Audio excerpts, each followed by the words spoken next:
अब आप बताओ, ये 4 दशक से आप अगर बता सकते हो तो बताओ किसने बंद किया? इसका उत्तर है आपके पास? ऐसा नहीं, ये इसका उत्तर है आपके पास? अगर हमारा घर है, हमने घर के किसी हिस्से में कोई मस्जिद बनाई है अपनी इबादत के लिए, हम घर बेच के चले गए, तो आप किससे सवाल करोगे? हमसे सवाल नहीं करोगे? आपने सवाल किया उनसे, जिन लोगों ने वहां आसपास की आबादी और बस्तियां थी? ऐसा कहा जा रहा था कि वो एक संप्रदाय बाहुल्य का इलाका है, उनको डराया गया। अब आप बताओ, ये कल्पना की जा रही ना, उनको डराया गया होगा इसलिए ऐसा हुआ। आप पहले उनसे मिलो, उनसे बात करो। मिली जुली आबादियां रही हैं। अच्छा, इसके अलावा क्यों नहीं सब्जी मंडी में चलते हो तुम? क्यों नहीं चलते हो?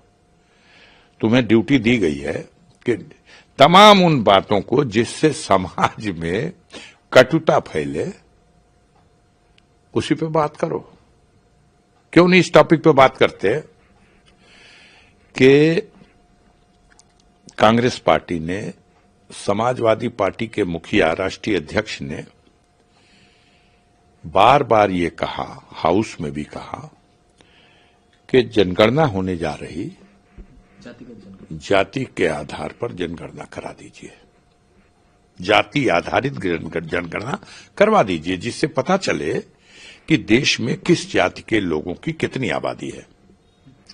और जब ये पता लग जाए तो उस जाति के लोगों के हिसाब से जो देश का खजाना है, उसका उतना अंश उसके कल्याण की योजना बनाने में लगा दीजिए। गांधी वाड्रा ने भी अपने पहले ये कहा है, ये उन्होंने भी कहा, ये हमारे राष्ट्रीय अध्यक्ष ने भी कहा, ये माननीय राहुल गांधी ने भी कहा, ज्यादातर विपक्ष के दलों के नेताओं ने ये कहा, मैं भी यही बात कहता हूं। क्यों भागते हैं इससे आप? इसी से डर गए हैं आप।